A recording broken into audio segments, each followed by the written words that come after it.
1930, Great Depression, millions unemployed, economy collapsed. Babe Ruth walked into Yankees' office, asked $80,000. President Hoover makes $75,000 more than you, they said. Ruth smiled and answered. That answer became baseball legend. New York City, January 7, 1930, Yankees executive offices, 42nd Street.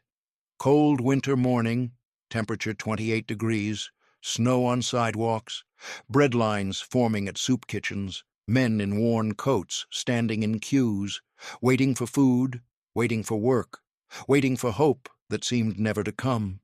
America was broken. Stock market had crashed, October 1929. Black Tuesday, they called it. Fortunes disappeared overnight.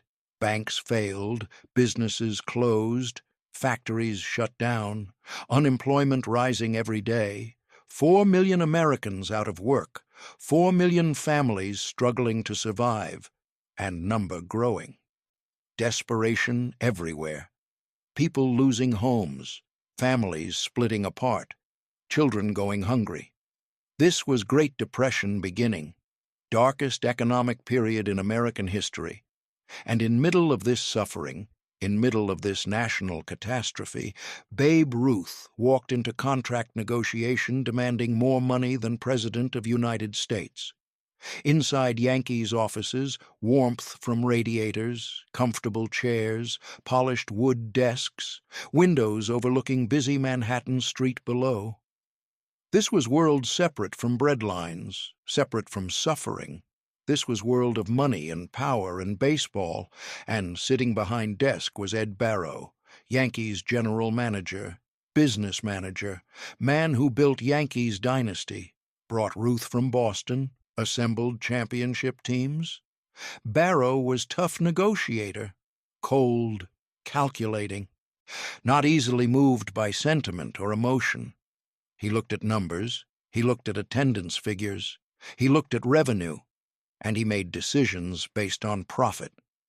Sitting across from him, Babe Ruth, 35 years old, greatest player in baseball, maybe greatest player ever. 3-year contract just expired. Previous salary, $70,000 per year. Highest in baseball. More than anyone else earned. More than reasonable by any standard. But Ruth wanted more. Much more. Barrow opened folder on desk. Contract proposal. Yankees' initial offer. He slid paper across desk toward Ruth. Ruth looked at it, read the number. $70,000. Same as previous contract. 1 year. Take it or leave it. Ruth pushed paper back across desk. No, Barrow raised eyebrow. No, I want more. How much more? $85,000, 3 years. Silence. Barrow stared at Ruth, processing what he just heard. $85,000. That was absurd, unprecedented. Outrageous.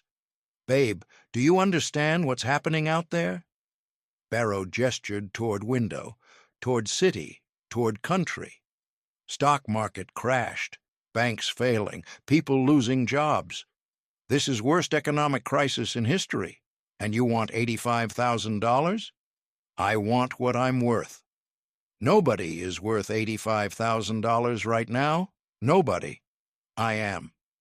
Barrow leaned back in chair. President Hoover makes $75,000. You're asking for more than President of United States. Ruth shrugged. So? You're baseball player. He runs country. And I fill stadiums, I sell tickets, I make you money. How much did Yankees make because of me last year? How many fans came to see me hit home runs? How much profit did Colonel Ruppert make? Barrow did not answer immediately, because Ruth was right. Yankees' attendance had exploded since Ruth arrived 1920. Yankee Stadium built because of Ruth, called House That Ruth Built for reason. Ruth was not just player, Ruth was business. Ruth was industry unto himself. But $85,000 was too much, especially now, especially during Depression. Babe, be reasonable. Times are tough. People are suffering. How will it look if you're making more than president during Depression? I don't care how it looks. I care about getting paid what I deserve. You deserve $70,000. That's generous offer. That's more than anyone else in baseball. Then make me higher offer. I want $85,000. 3 years. That's my price. Barrow shook head. Yankees won't pay it. Can't pay it. Not during Depression. Then I don't play. Ruth stood. Walked toward door. Barrow watched him go. You're making mistake, babe. You walk out that door, you might not get better offer. Ruth stopped at door, turned. Then you're making mistake, Ed. You let me walk, you lose biggest draw in baseball. Your attendance drops. Your profits drop. Colonel Ruppert loses money. Who's really making mistake here? Door closed. Ruth was gone. Negotiations had broken down. This was January 7th, 1930. Over next 2 months, standoff continued. Ruth refused Yankees' offers. Yankees refused Ruth's demands. Newspapers wrote about it daily. Ruth holds out for record salary. Yankees balk at Ruth's demands. Will Babe Ruth play in 1930? Public opinion was divided. Some people supported Ruth, said he deserved every penny, said Yankees made fortune off him, said if anyone earned right to ask for more, it was Babe Ruth. Others were outraged, said Ruth was greedy, said he was insensitive to suffering of ordinary Americans, said he should accept lower salary out of respect for people struggling during Depression, said baseball player demanding more than president was disgrace. Ruth did not care about public opinion. He knew his value. He knew Yankees needed him more than he needed Yankees. He could retire.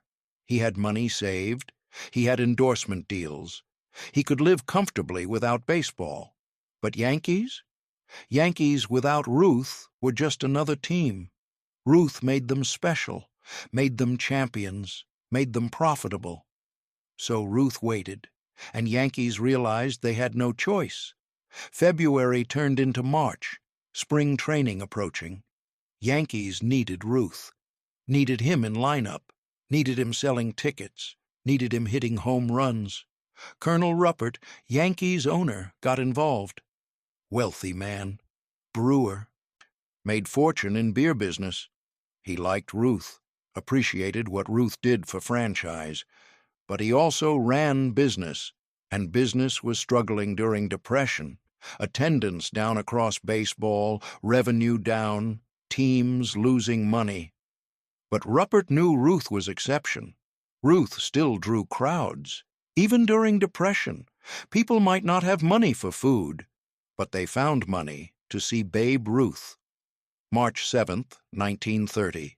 Final negotiation session. Barrow's office, Ruth sitting across desk. Barrow had new offer, compromise. 2 years, $80,000 per year. Total package, $160,000. Final offer. Take it or you're done. Ruth considered. $80,000 was less than $85,000 he wanted, but 2 years gave him security. And $80,000 was still more than anyone in baseball history, more than president, more than anyone. Agreed. They shook hands. Contract signed. March 8th, 1930. News hit newspapers. Ruth signs for $80,000. Babe Ruth, highest paid player in history.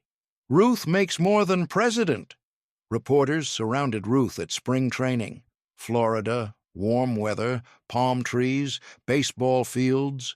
Ruth in Yankees uniform, relaxed, confident, smoking cigar. Reporter pushed forward. Babe, your contract is $80,000. President Hoover makes $75,000. How do you feel about making more than President of the United States? Ruth removed cigar from mouth, looked at reporter, smiled. That smile, that confidence, that absolute certainty in his own worth. Why not? I had a better year than he did. If you're enjoying these untold baseball stories and want more incredible moments from history, I'd really appreciate if you could subscribe. And please drop a comment. Was Ruth right to demand more than the president? Or was it disrespectful during the Depression? Let me know your thoughts. Silence. Reporters froze, processing what they just heard. Did Babe Ruth just say he had better year than president? Did he just compare his baseball performance to running country during Depression? Yes, he did, and he said it with straight face. No apology, no qualification, just simple statement of fact. I had better year than he did. Reporter tried again. But Babe, President Hoover runs entire country. You play baseball. And I'm better at baseball than he is at running country. Look at facts. In 1929, I hit .345, 46 home runs, 154 RBIs. Yankees won pennant. We won World Series. That's successful year. Hoover? Stock market crashed. Economy collapsed. Millions unemployed. Banks failing. That's terrible year. So, yes, I had better year. Another reporter. But don't you think it's insensitive to demand such high salary during Depression? People are starving, families losing homes, and you're making $80,000? Ruth's expression changed, became serious. You want to talk about Depression? I grew up in Baltimore, St. Mary's Industrial School for Boys, orphanage, reformatory. I know poverty, I know hunger, I know what it's like to have nothing. But I also know that I worked my whole life to be best at what I do. And when you're best, you get paid. That's America. That's capitalism. Should I apologize for being successful? Should I take less money just because times are tough? Would President Hoover cut his salary? Would businessmen cut their profits? No. So why should I? He put cigar back in mouth. I fill stadiums. I sell tickets. I give people hope. I give them entertainment. I give them escape from depression for a few hours. That's worth something. That's worth a lot. And Yankees agree. That's why they're paying me. Not because they're generous, because I'm worth it. Reporters scribbled notes frantically. This was story. This was headline. Not just contract amount, but Ruth's attitude, Ruth's audacity, Ruth's absolute refusal to apologize for his success. Next day, newspapers exploded. Ruth, I had better year than Hoover. Babe, Ruth compares himself to president. Ruth defends $80,000 salary during Depression. Public reaction was intense. Letters to newspapers, radio commentators debating, political cartoons.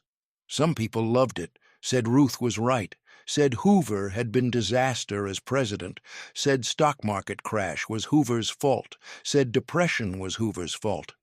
Said anyone who hit 46 home runs deserved more than politician who crashed economy. Others hated it, said Ruth was arrogant, said comparing baseball to governance was insulting, said Ruth should show respect for office of president, said $80,000 during Depression was obscene. But Ruth did not care about controversy.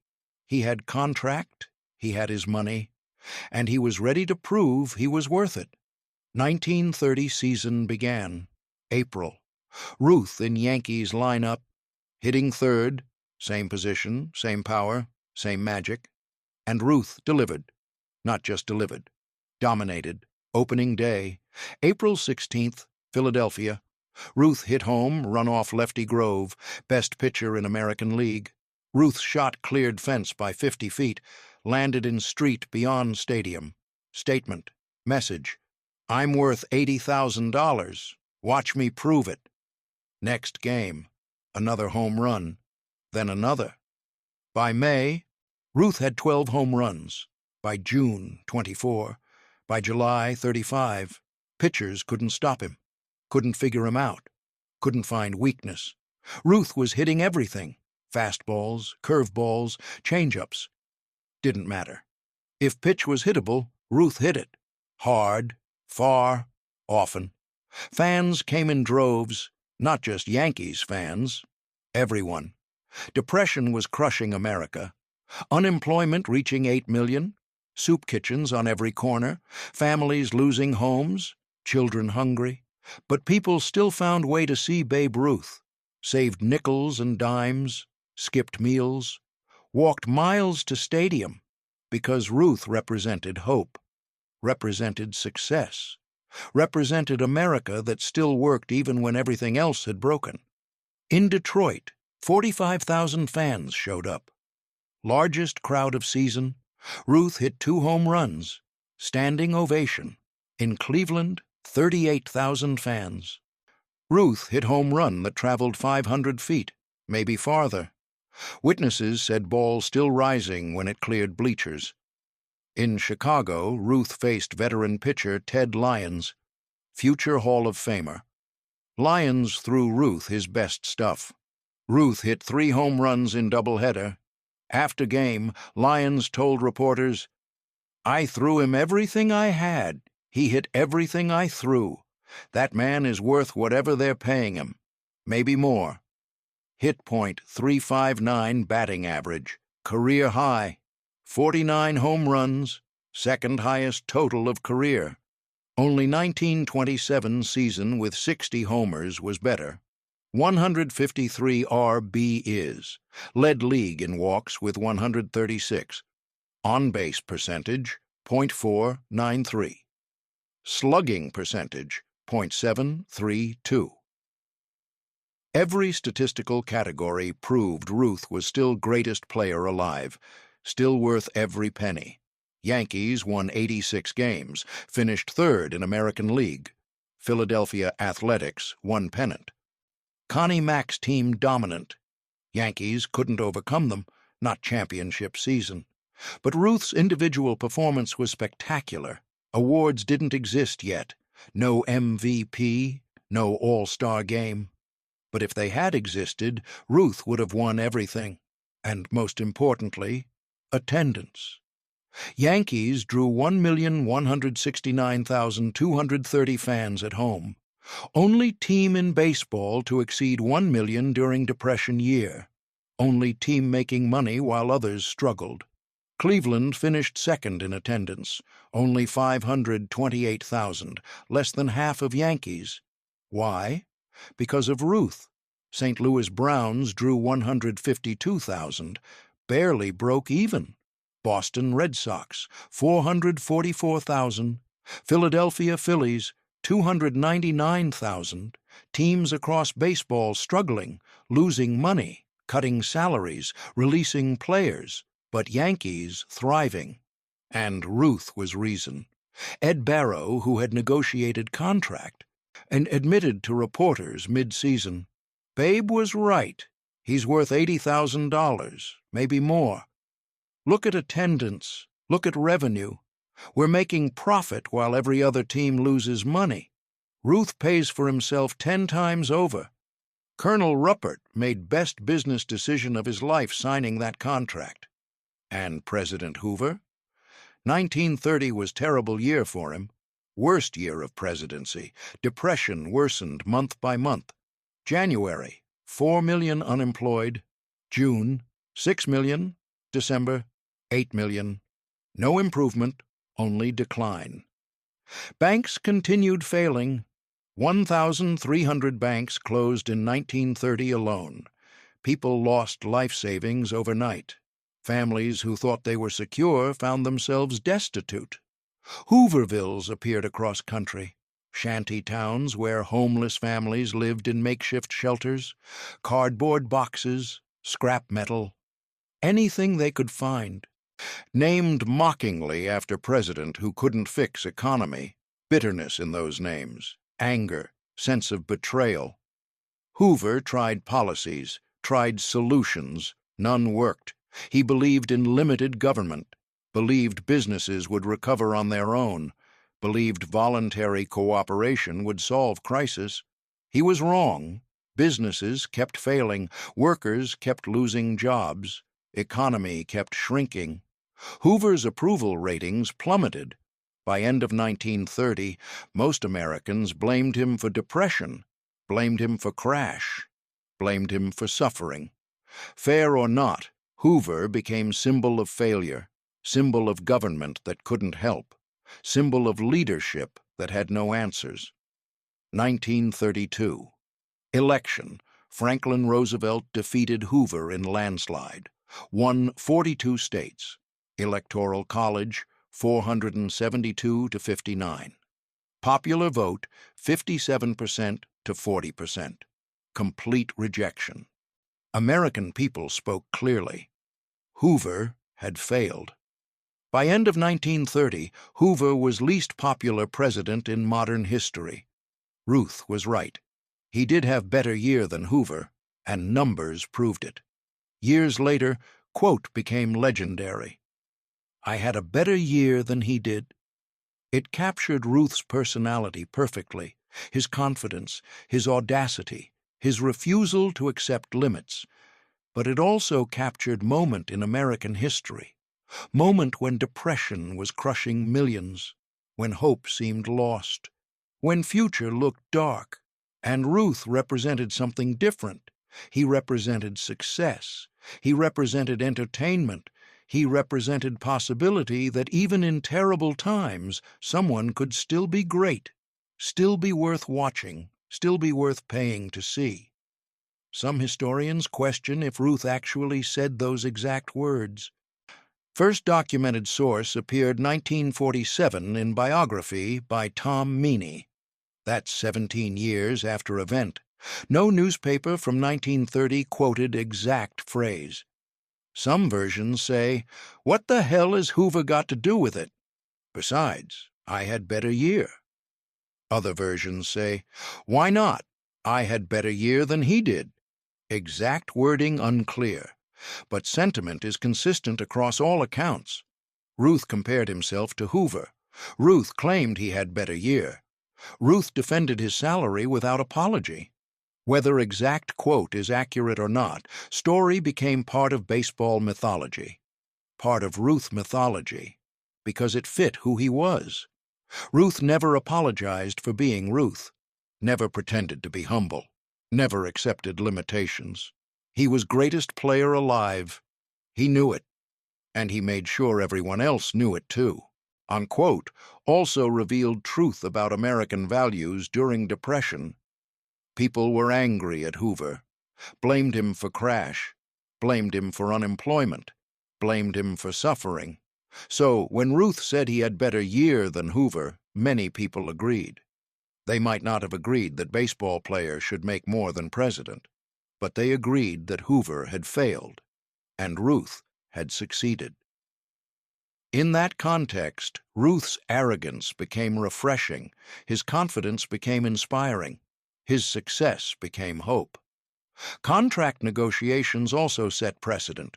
Ruth proved athletes could demand higher salaries, could negotiate from position of strength, could compare their value to anyone, even president. Before Ruth, players accepted what owners offered. After Ruth, players understood their market value, understood they could push back, and understood they deserved fair share of revenue they generated. $80,000 in 1930 was an enormous sum, equivalent to roughly $1.4 million today. But compared to modern athlete salaries, it seems small. Today, average Major League Baseball salary is over $4 million. Top players make $40 million per year. Ruth's $80,000, adjusted for inflation, wouldn't even qualify as average salary today. But in 1930, it was revolutionary. It was statement. It was Ruth saying, "I am worth more than tradition says I should be worth. I am worth more than anyone has ever been worth. Pay me accordingly." And Yankees paid. Because Ruth was right. He was worth it. He filled stadiums, he sold newspapers, he created excitement. He made baseball matter during time when many things seemed not to matter anymore. March 8th, 1930. Day Babe. Ruth signed for $80,000. On day, he became highest-paid player in baseball history. Day, he made more than president. And day, he answered reporters' question with line that would echo through baseball history. I had a better year than he did. 5 words, but those 5 words captured everything about Babe Ruth. His confidence, his audacity, his absolute certainty in his own greatness. Most people would apologize. Most people would qualify. Most people would say, I'm just baseball player. President has much harder job. But Ruth was not most people. Ruth was Ruth, and Ruth believed he deserved every penny. History proved him right. 1930 season was spectacular. Attendance proved him valuable. Contract proved he could negotiate from strength. And quote, proved he understood his worth better than anyone else. President Hoover lost re-election 1932, swept out of office by Franklin Roosevelt. Depression continued until World War II. Hoover's legacy, failure to stop economic collapse.